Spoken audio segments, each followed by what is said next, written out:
Բարեկամներս կարդանք Երեմիա 6:6-ը,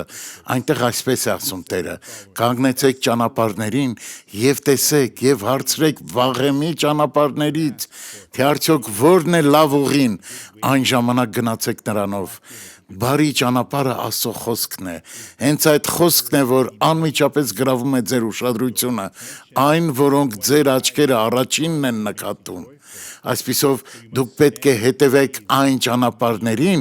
որոնք Աստված է ձեզ կարգադրում, քանի որ այդպես դուք հաղթանակած կլինեք, օրհնված կլինեք, հետևեք Հիսուսի ճանապարհին։ Հիսուսը ամեն ինչի դուռն է։ Սաղմոս 104-ում գրված է.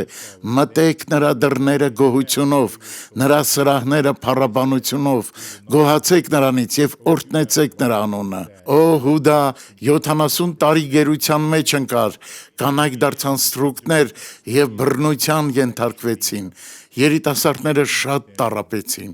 Վերադարձիր Հիսուսի մոտ, վերադարձիր նաեւ դու Հիսուսի մոտ, Հուդա։ Թող խոսքերը այս մեզ բոլորիս տանեն Հիսուսի մոտ։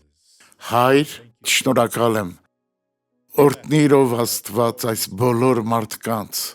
Մի թող թշնամին շարունակի կապել իր չար գործը այդ մարդկանց կյանքում, հեռացրու այս մարդկանց կյանքում եղած բոլոր հիվանդությունները Հիսուսի անունով։ Շատ շնորհակալ եմ, Տեր։